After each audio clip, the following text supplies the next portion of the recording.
Kamusta mga maka-full court? Halina't pag-usapan natin yung balitang pagkuha ng Jordan Brand kay Dalton Knecht.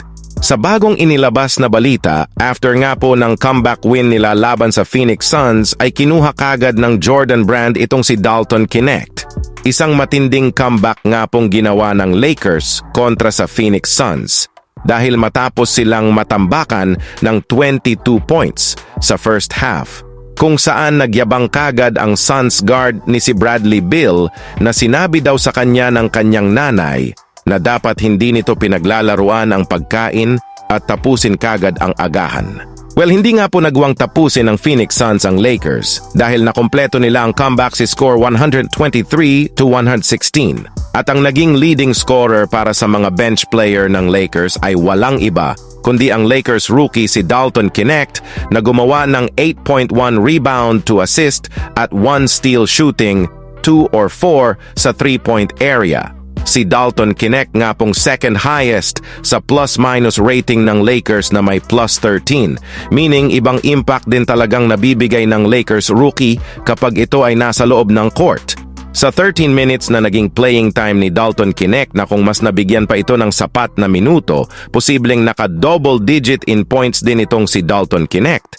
Dahil sa potential ng Lakers rookie, kinuha nga po ito kagad ng Jordan Brand para sa isang endorsement deal na pa-hashtag Jordan Athlete si Dalton Knecht sa kanyang social media account nito.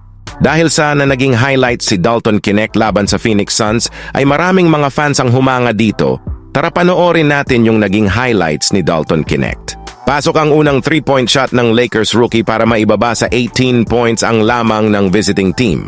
Napababa pa ni Dalton Knecht sa 16 points ang lamang ng Phoenix Suns matapos niyang tirahan ng 3 points si Kevin Durant. Na-steal para sa Lakers rookie mula sa bad pass si Nurkic. Inatake kagad ni Dalton Knecht ang basket pero sablay ang kanyang tira. Pero pasok naman ang kanyang dalawang free throw. Madami Lakers fans ang nagsasabi na dapat nabigyan pa daw ng mahabang minuto ang Lakers rookie.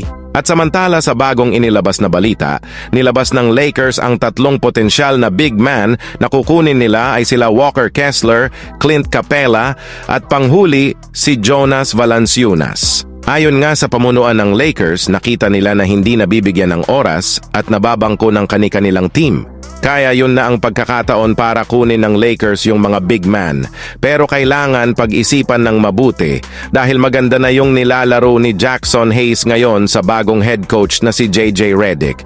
Nakita naman natin yung kahalagahan ni Jackson Hayes ngayon sa Lakers. Nakakasabay talaga siya sa sistema ni Coach JJ Redick.